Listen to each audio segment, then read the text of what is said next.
함께 말씀 보시겠습니다. 오늘 말씀은 누가복음 13장입니다.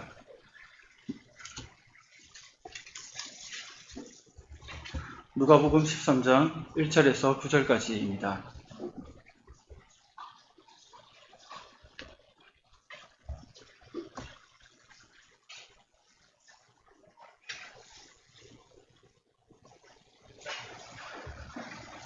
누가복음 13장 1절에서 9절 말씀으로 함께 교독하시겠습니다. 제가 먼저 1절 읽겠습니다. 그때 마침 두 사람이 와서 빌라도가 어떤 갈릴리 사람들의 피를 그들의 제물에 섞은 일로 예수께 아뢰니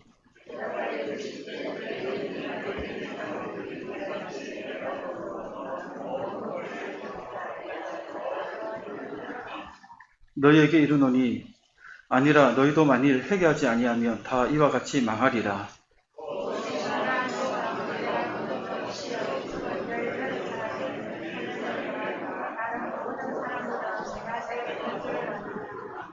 너희에게 이르노니 아니라 너희도 만일 회개하지 아니하면 다 이와 같이 망하리라.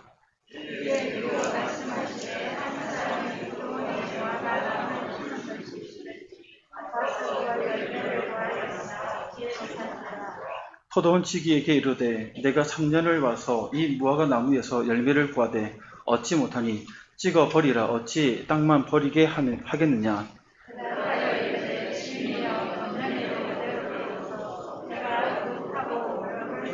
같이 읽겠습니다.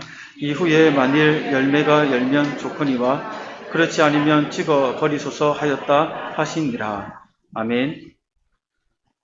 오늘은 회개하지 않는 자들에게 라는 제목으로 함께할 말씀을 살펴보겠습니다. 교육자 휴가와 또 수련 일정 때문에 오늘과 수요일 이어서 제가 설교로 섬기게 됩니다. 오늘 본문은 앞 시간의 본문과 이렇게 연결됩니다. 앞 시간에는 예수님께서 재림을 대비할 때 늘 영적으로 깨어있고 시대를 분별하라 이렇게 말씀하셨죠. 하나님의 심판 앞에 설 것을 대비해서 늘 회개의 삶을 살 것을 우리에게 촉구하셨습니다. 오늘 본문은 이런 회개의 삶과 자연스럽게 연결되는 내용입니다. 예수님 당시 발생했던 두 사건과 함께 열매 맺지 못하는 그 무화과 나무의 비유를 통해서 회개를 거부하면 어떤 일이 일어나는지를 우리에게 실제적으로 경고하고 계십니다. 성도 여러분, 회개하지 않으면 어떤 일이 일어날까요? 어떤 일이 일어날까요? 그렇죠. 하나님의 심판을 받게 될 것입니다. 회개하지 않으면 반드시 망하게 된다는 것입니다. 그래서 회개는 우리 인생에 있어서 정말 중요한 문제입니다. 그런데 이렇게 회개의 중요성은 우리가 다 인지하고 있지만 실제로 의외로 많은 분들이 올바른 회개의 삶을 살지 못하고 있다는 것입니다. 그 이유는 죄에 대해 잘못된 관념을 가지고 있기 때문입니다. 대표적인 것이 상대화시키는 것이죠. 죄를. 저 사람은 죄가 많아서 심판을 받는다. 그러나 나는 죄가 적기 때문에 괜찮을 것이다. 상대화시키는 것이죠. 누구보다, 어떤 대상보다 내 죄가 적고 그 사람이 많기 때문에 심판을 받는다. 이런 식으로 생각하는 거죠. 그래서 상대방보다 많거나 적거나를 따져서 회개해야 할지 말아야 할지를 생각하게 되는 것이죠. 당시 유대인들도 죄에 대하여 이런 잘못된 관념을 가지고 있었습니다. 예수님께 찾아온 두 사람의 말을 들어보면 알 수 있죠. 1절에 보시면 이렇게 얘기합니다. 우리 1절 말씀 띄워주실래요? 같이 한번 읽어보겠습니다. 1절 말씀입니다. 시작. 그때 마침 두 사람이 와서 빌라도가 어떤 갈릴리 사람들의 피를 그들의 제물에 섞은 일로 예수께 아뢰니. 아멘. 여기 두 사람은 예수님께 와서 예수님께 이제 총독 빌라도의 만행을 일러 바치는 것이죠. 이 사건을 다루기 전에 우선 이 사건 자체를 다루기 전에 두 사람이 찾아온 시점이 언제인가를 좀 살펴봐야 됩니다. 1절에 따르면 그때 마침이라고 표현합니다. 문자적으로 보면 바로 같은 그 시각에라는 의미죠. 두 사람은 얼핏 보면 오늘 본문이 시작되는 요 시점에 찾아온 것처럼 나오지만 실은 12장부터 그 무리들에게 교훈을 줄 때 그 무리들에게 속해 있던 자들이라고 보아야 합니다.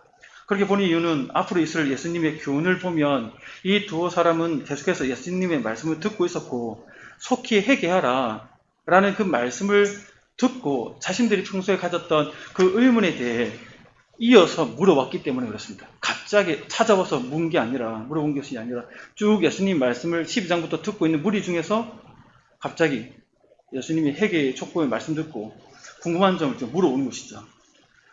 그러면서 12장 교훈과 동시에 12장 교훈과 오늘 말씀이 이어지고 있다는 것을 또 알게 됩니다.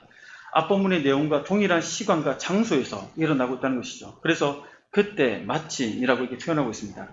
앞본문 12장 58, 59절에서는 기억이 좀 가물가물하시니까 같이 한번 읽어보겠습니다. 12장 58, 59절입니다. 시작. 네가 너를 거벌하는 자와 함께 법관에게 갈 때에 길에서 화해하기를 힘쓰라. 그가 너를 재판장에게 끌어가고 재판장이 너를 옥졸에게 넘겨주어 옥졸이 옥에 가둘까 염려라. 네게 이르노니 한 푼이라도 남김이 없이 갚지 아니하고서는 결코 거기서 나오지 못하리라 하시니라. 아멘. 재림이 가까워왔을 때 여러 가지 징조가 일어나고 그것을 보고 속히 회개해야 된다 이렇게 강조하셨어. 그러면서 비유를 통해서 법관의 재판장 앞에 가기 전에 고발당해서 가는 그 길 가운데 아직 회개할 시간이 있을 때 화해해가지고 빨리 회개해야 된다. 이걸 비유적으로 12장 마지막 말씀에서 회개를 촉구했습니다. 그러면서 오늘 본문에서는 이 회개의 촉구에 대해서 본격적인 회개에 대한 그 요청이 이어지고 있는 것이죠. 예수님께서 다가올 재림을 앞두고 하나님의 심판과 그 심판에 다가서기 전에 회개를 말하고 있는 바로 이때에 그 두 사람이 그 무리 속에서 예수님의 교훈을 듣고 있다가 자기들이 궁금했던 것을 좀 이해하기 위해서 빌라도의 그 만행 사건을 예시로 이렇게 아린 것이죠. 예수님은 이들의 말을 통해 회개에 대한 보다 더 깊은 교훈을 주는 그 계기로 그 두 사람의 말을 통해서 이야기를 통해서 이게 삼으십니다. 이 사건은 빌라도가 로마에 있는 저항운동의 본거지인 갈릴리 사람들 중에서 어떤 사람을 죽여서 희생자들의 그 피를 제물에 섞은 사건이었습니다.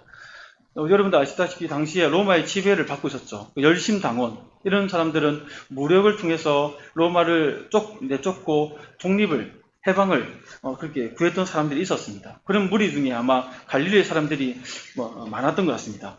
그들을 빌라도가 이렇게 잔인하게 죽인 것이죠. 그런데 피의 제물을 섞었다는 표현은 문자 그대로 죽은 사람의 피를 빌라도가 드리는 그 제물에 섞었다고 볼 수만은 없습니다. 피를 섞는다 이 문구 자체가 성전에서 죽음을 당했다는 그 구약적인 표현이기 때문에 그렇습니다. 제사 드리다가 그 장소에서 죽은 것을 가리켜 일종의 은유적으로 이렇게 표현하는 것이 더 적절해 보인다는 것입니다. 왜 이렇게 볼 수 있냐면 제사 드리다가 죽었다, 다시 말해 하나님 앞에서 죽었다는 것을 의미하는데 이것을 유대인들은 하나님의 심판을 받아서 죽었다라고 이렇게 인식했기 때문에 그렇습니다.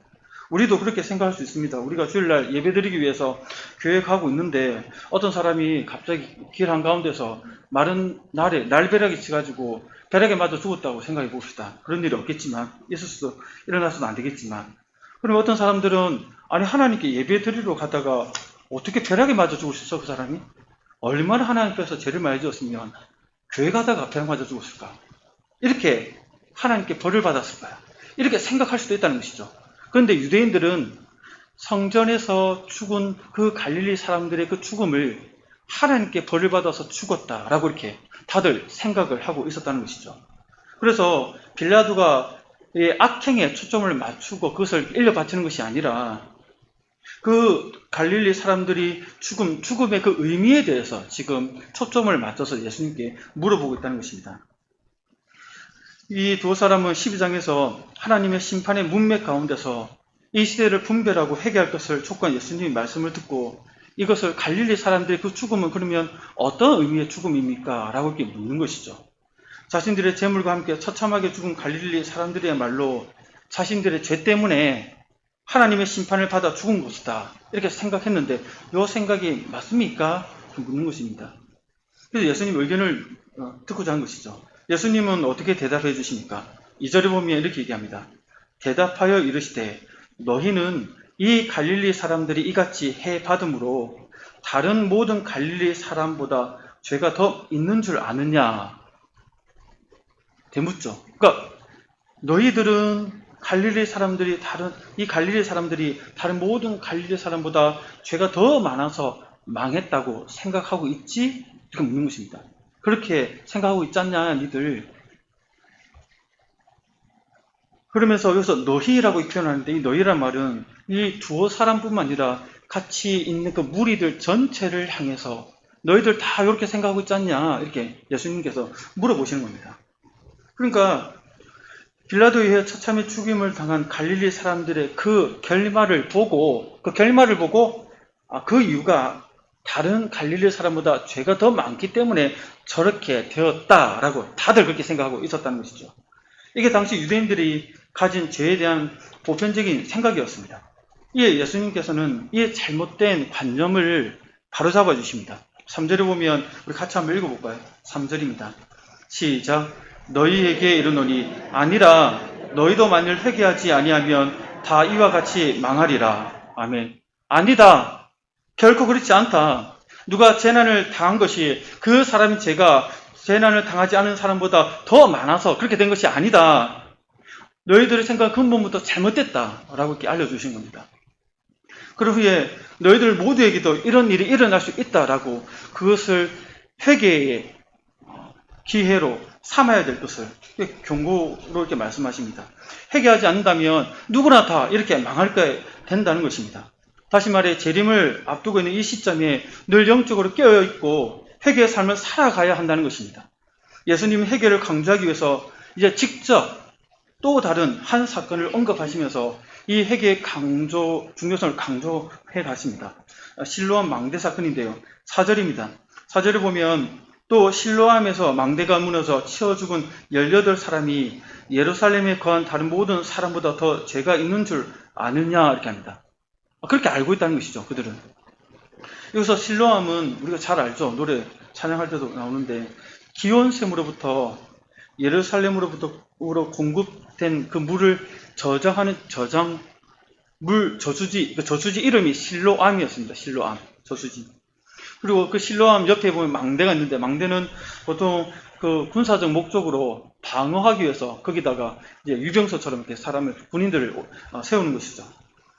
요새 유대 역사가 요세푸스의 기록에 의하면 빌라도가 예루살렘의 그 물의 공급을 좀 원활하게 하기 위해서 그 실로암 거기 공사를 했다고 합니다. 그 공사 가운데 아마 이 망대가 무너지면서 18명이 치어 죽은 것으로 이렇게 보고도 있습니다. 학자들은. 그러니까 그 사건을 보면서 예루살렘에 거한 다른 모든 사람보다 이 죽은 사람들이 죄가 더 많아서 이렇게 비참하게 죽었다고 너희들은 생각하겠지만 그게 아니라는 것입니다. 그게 아니다. 예수님이 이렇게 두 차례나 언급할 정도로 당시 유대인들은 그 죄에 대한 잘못된 상대화시키면서 그렇게 오류에 빠져 있었다는 것입니다. 오늘날 사람들은 어떻습니까? 우리들은 또 세상 사람들은 이 죄에 대해서 어떤 잘못된 관념에 빠져 있을까요? 어떤 분들은 죄를 업보의 개념으로 생각합니다. 네이버에서 그 검색해 보니까 원불교 대사전에 업보에 대해서 이렇게 나와 있더라고요. 선악의 행업으로 말미암은 과보, 비슷한 말로 업가가 있다. 2. 선인 선과 악인 악가를 말한다. 전생의 악업으로 인한 안갚음 같이 좋지 않은 경우에 많이 사용된다. 이렇게 나와 있더라고요. 그러니까 전생에 어떤 삶을 살았느냐, 그게 현재의 삶에 영향을 끼친다는 업보의 개념으로 죄를 생각한다는 것이죠. 이렇게 생각하는 것은 불교에서는 업보를 이렇게 윤회사상의 바탕을 두고 인과응보로 이렇게 온다고 생각하는 것이죠. 기독교는 이 시간을 직선으로 보죠. 불교처럼 돌고 도는 죽으면 다시 태어나고 죽으면 다시 태어나는 윤회가 아니라 우리는 죽으면 끝이죠. 천국 가면 지옥 끝납니다. 이게 직선을 보는데 불교는 윤회 동글동글 빙글빙글 도는 이걸 이렇게 생각합니다. 시간을. 그래서 불교에서는 죽고 다시 태어나는 윤회 사상을 믿으니까 전생에 내가 선행을 쌓았는가 아니면 악행을 쌓았는가에 따라서 어떤 존재로 태어나고 어떤 삶을 살아가게 된다고 이렇게 믿는 것이죠. 그래서 내가 전생에 무슨 잘못을 저질렀길래 이렇게 고생을 한단 말인가 이런 말들을 합니다. 이런 말하는 배경이 그 윤회 사상이 있는 것이죠. 지금 일어나는 안 좋은 일은 업보 때문에 같다. 이렇게 생각하는 분들이 많습니다.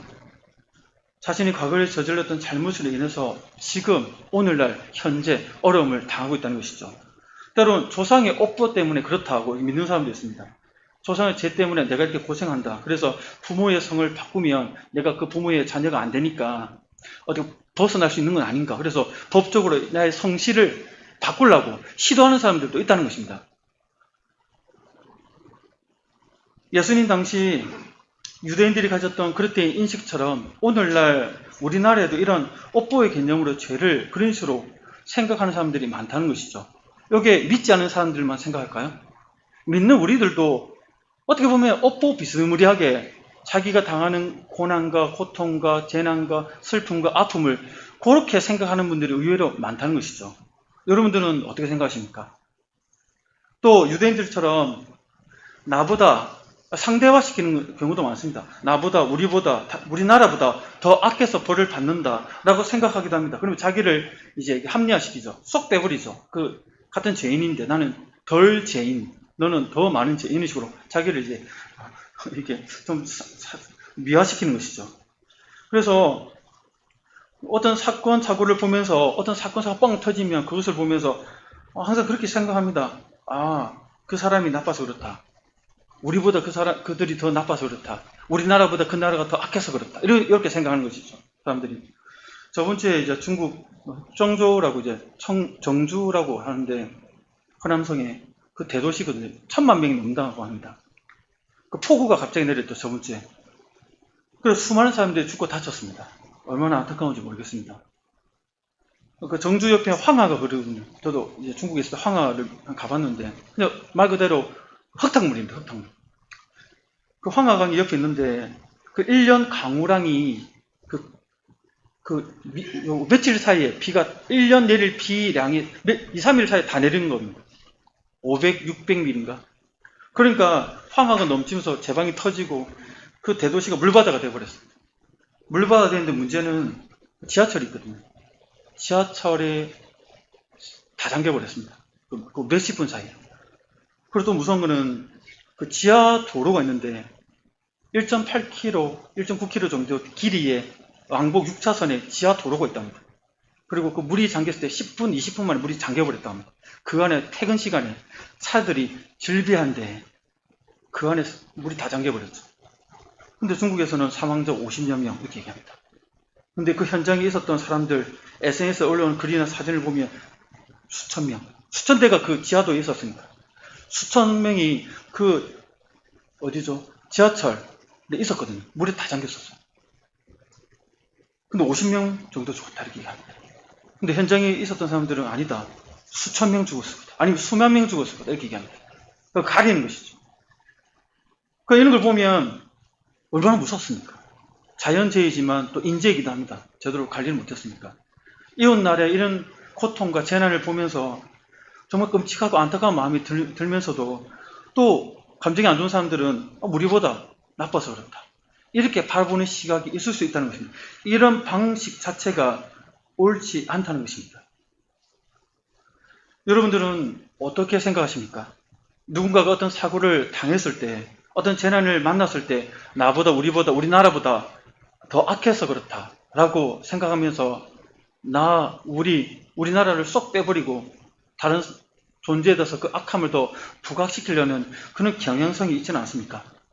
아니면 아까 처음에 소대를 말씀드린 것처럼 업보. 이건 내 업보 때문에, 내 조상의 업보 때문에 어쩔 수 없다. 그 굴레에서 벗어나지 못하며 그냥 타협해버리는 이런 모습으로 죄에 대해서 잘못된 관념을 가지고 살아가고 있지는 않습니까? 예수님은 이러한 잘못된 관념에 대해서 한마디로 단호하게 얘기하십니다. 아니다. 그것은 아니다. 2번 얘기하십니다. 3절 전반부에 보시면 너에게 이르노니 아니라 5절 전반부에도 보시면 너에게 이르노니 아니다. 아니다. 결코 그렇지 않다는 것입니다. 상대방보다 죄가 적으면 괜찮을 것이다. 저 사람보다 내가 더 낫다. 회개할 필요 없다. 이런 생각은 틀렸다는 것입니다. 만약 이런 식으로 생각한다면 어떻게 될까요? 회개의 기준이 하나님의 그 기준에 있지 않고 수준을 낮춰버리는 것이죠. 내가 굳이 회개할 필요가 있는가?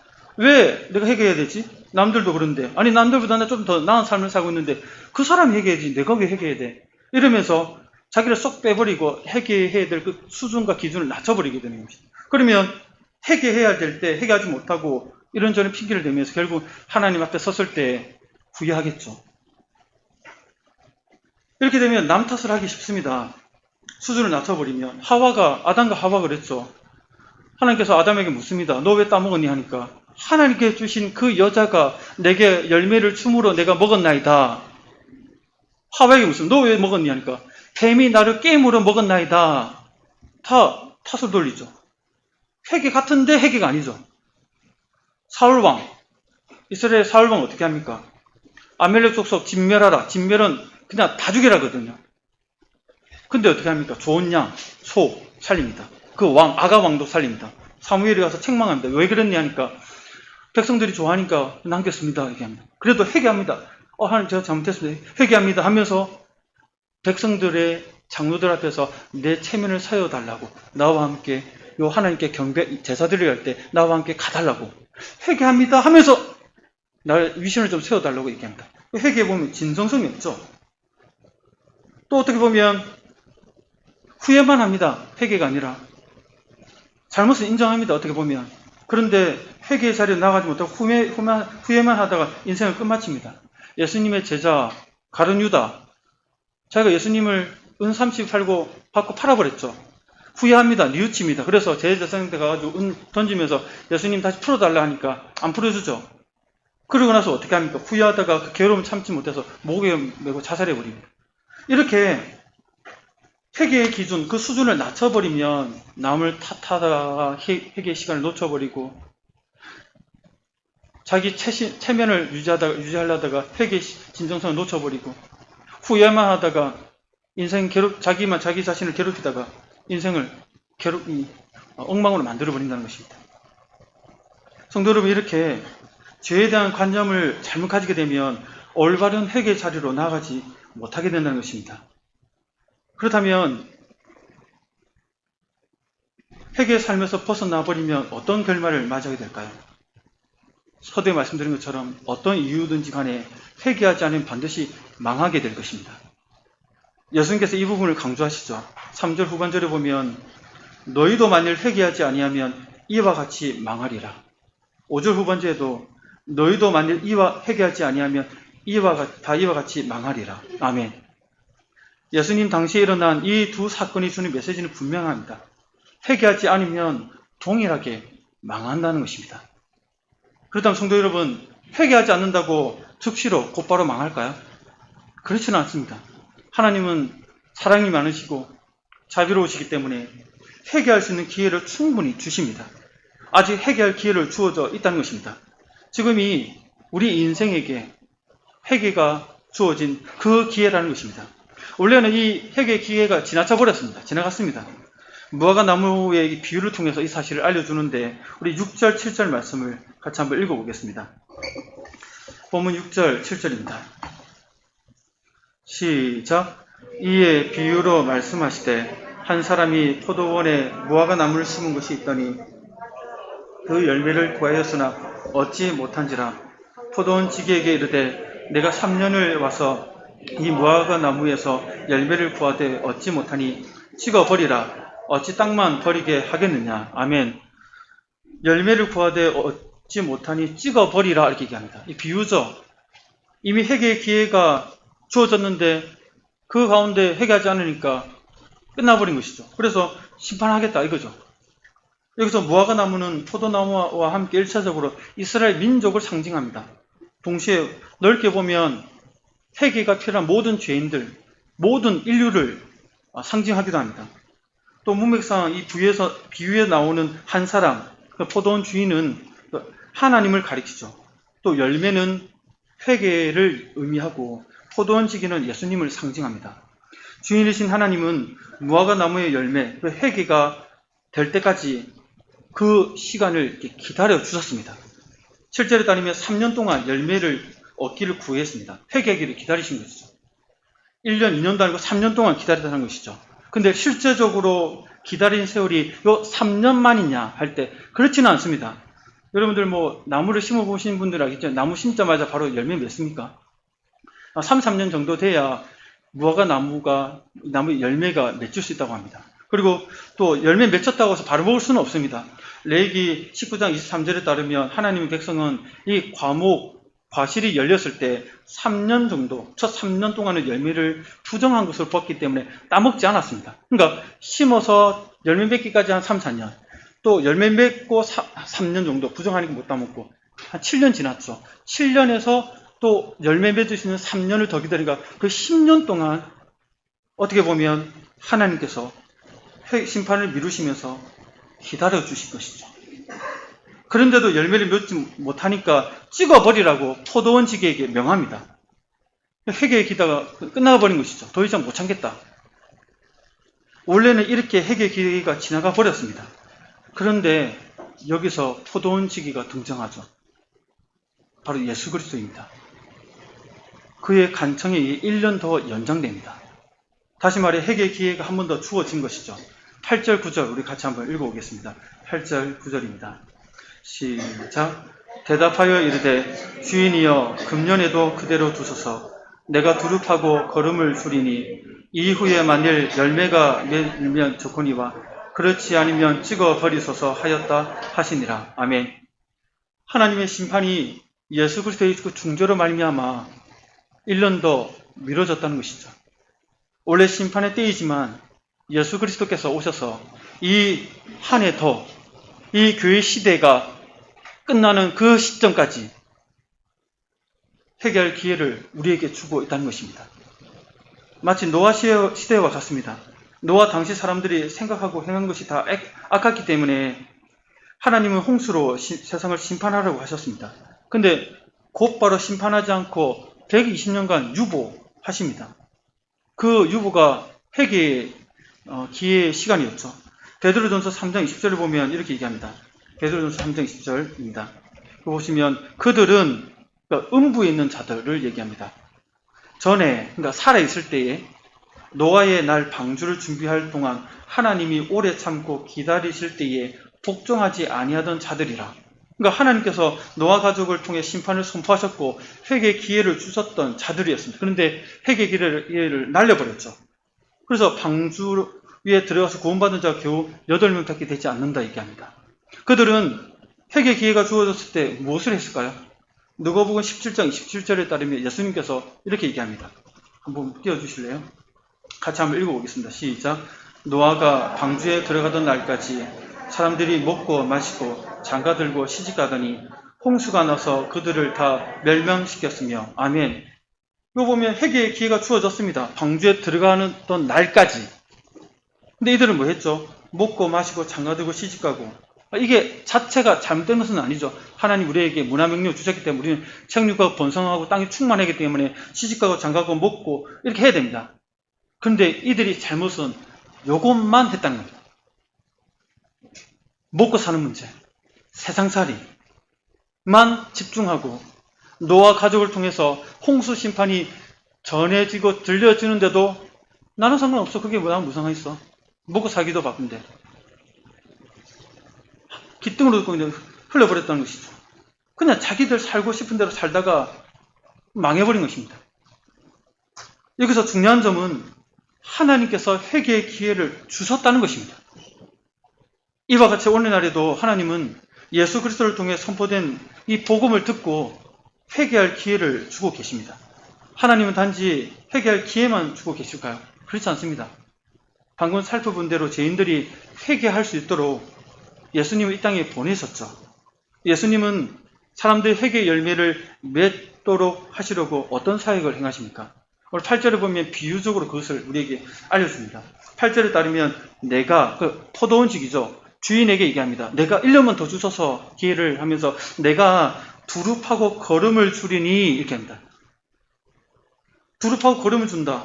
열매를 맺히기 위해서 무화과나무 주변에 이렇게 땅을 파죠. 호랑을 파가지고 거기다 거름을 줍니다. 그래서 열매 맺도록 노력하겠다는 것이죠. 예수님의 이 비유는 무엇을 상징할까요? 예수님이 어떤 사역을 얘기할까요? 하나님의 백성들로 하여금 하나님의 나라의 의의 열매를 맺도록 하기 위해서 말씀으로 그들을 가리키고 거름을 주듯이 가리키고 또 보혜사 성령을 보내서 그 10년 가운데 말씀이 깨달아지고 회개의 삶을 살아갈 수 있도록 그렇게 역사하시겠다고 얘기하고 있는 것입니다. 특별히 보혜사 성령님을 보내서 회개의 자리로 나아가도록 역사하신다는 것입니다. 우리 요한복음 16장 17절에 보면 보혜사 성령께서 오셔서 어떤 일을 하는지 우리에게 얘기하고 있습니다. 16절 7절 마지막에 보면 예수님께서 자신이 떠나는 것이 유익이다. 왜냐하면 보혜사 성령이 너희에게 갈 것이기 때문에 그렇다. 이렇게 얘기합니다. 그러면 그 성령께서 오셔서 하시는 일은 무엇입니까? 8절부터 보면 8절 한번 읽어보겠습니다. 시작. 그가 와서 죄에 대하여, 의에 대하여, 심판에 대하여 세상을 책망하시리라. 아멘. 책망하신다고 얘기합니다. 책망의 목적이 뭘까요? 회개하라는 것입니다. 어떤 영역에서요? 죄에 대하여, 이 말은 9절에 보면 그들이 나를 믿지 아니하며, 죄 중에 가장 큰 죄가 뭘까요? 살인, 간음, 거짓말, 우상숭배, 뭐 있겠죠. 죄 중에 가장 큰 죄는 예수님을 구주로 믿지 않는 죄입니다. 아무리 교회를 열심히 다니고 아무리 봉사를 많이 하고 또 세상의 속에도 착하게 산다 하더라도 예수님을 구원자로 구주로 믿지 않는다면 가장 큰 죄에 빠져있는 사람입니다. 그 불신앙의 죄를 성령께서 그의 심령에 책망하신다는 것이죠. 회개하여 예수를 믿으라고. 우리도 마찬가지입니다. 예수 믿는 분들 보면 예수님을 구원자로 믿기는 믿습니다. 근데 구주로 믿지 않는 사람들이 많다는 것이죠. 예를 들면 이런 겁니다. 홍수가 나서 물에 떠내려가는데 119 소방 헬기가 와가지고 우리를 건져줍니다. 그럼 구원자죠. 그러면 구원받은 이 사람이 그 소방대원을 가지고 내 평생 당신을 나의 주인으로 모시고 당신을 섬기겠습니다. 이렇게 합니까? 아니죠. 구원한 것까지만 감사하고 끝내죠. 우리가 신앙생활을 그렇게 하기 쉽다는 것입니다. 예수님은 나를 죄에서 건져주셨던 구원자이십니다. 끝. 그 예수님을 나의 구주로, 나는 종으로 그분을 평생 섬기며 모시겠습니다. 이게 구주로 믿고 나아가야 되는데 주님으로는 믿잖아요. 그냥 구원하신 구원자로만 믿고 거기서 멈춰버린다는 것이죠. 이러한 불신앙, 예수님을 주님으로 믿지 않는 불신앙을 책망하셔서 우리로 하여금 회개의 삶을 살도록 성령께서 역사하신다는 것입니다. 의에 대하여는 어떤 책망을 하십니까? 10절을 보면 같이 한번 읽어볼까요? 시작. 의에 대하여라 함은 내가 아버지께로 가니 너희가 다시 나를 보지 못하며. 아멘. 사람들이 자신에게 죄가 있고 이 죄 문제를 해결해야 할 때 이 사실을 깨닫는 것이 다가 아니죠. 그 실제로 이 문제를 해결하기 위해서 예수님께 나아가야 되는데 예수님 대신 다른 것을 찾습니다.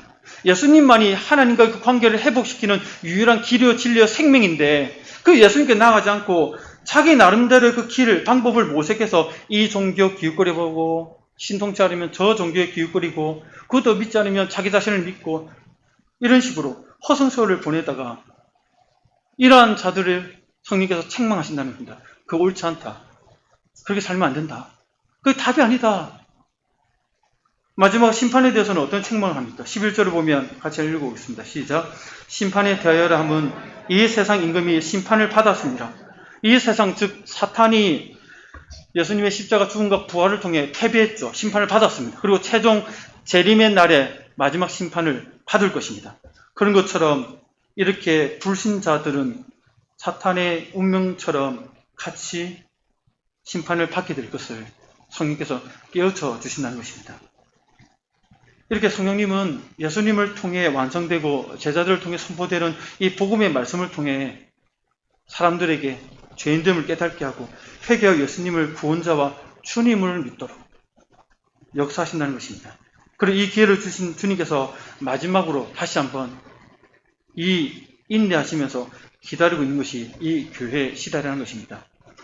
성도 여러분, 사람들이 망하는 것은 주님께서 주신 이 충분히 주신 회개 기회를 무시했기 때문에 그렇습니다.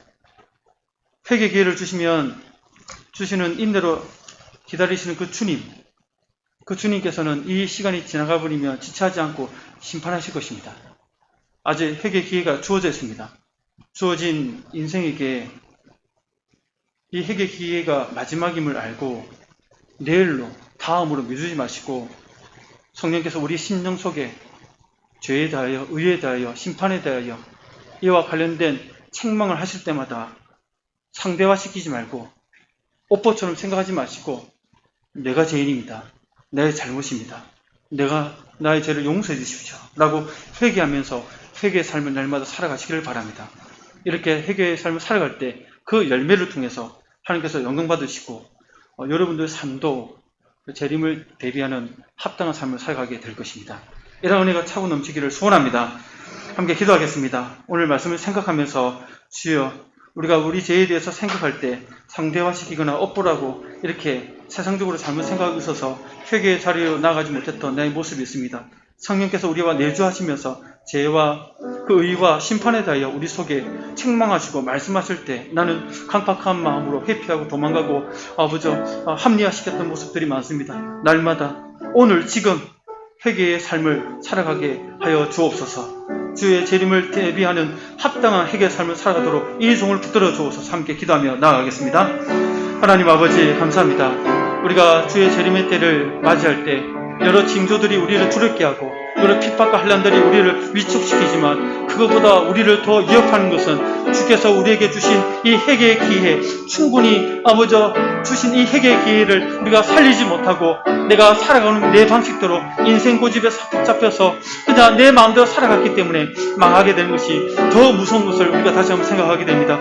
주여 성령께서 우리와 함께 하셔서 죄와 의와 심판에 대하여 우리의 불신앙에 대하여 구주를 믿지 않는 우리 실질적인 실천적인 그 불신앙에 대하여 책망하고 지적할 때 우리의 마음의 속에 그런 핑계와 여러 가지 이야기들로 우리 회피할 때가 얼마나 많습니까? 이제는 회피하지 않고 도망가지 않고 합리화시키지 않고 자신을 미화시키지 않고 다른 것으로 떠넘기지 않고 내가 죄인입니다. 나의 잘못입니다. 주의 용서하여 주옵소서. 이런 회개의 삶을 회개 열매 맺는 회개의 삶을 날마다 오늘 지금 항상 살아갈 수 있도록 우리의 심령을 붙들어 주시고 수정하여 주시고 아버지 수정하여 주옵소서. 그런 은혜를 우리에게 허락하여 주옵소서. 허락하여 주옵소서. 감사드리며 예수님 이름으로 기도드립니다. 아멘.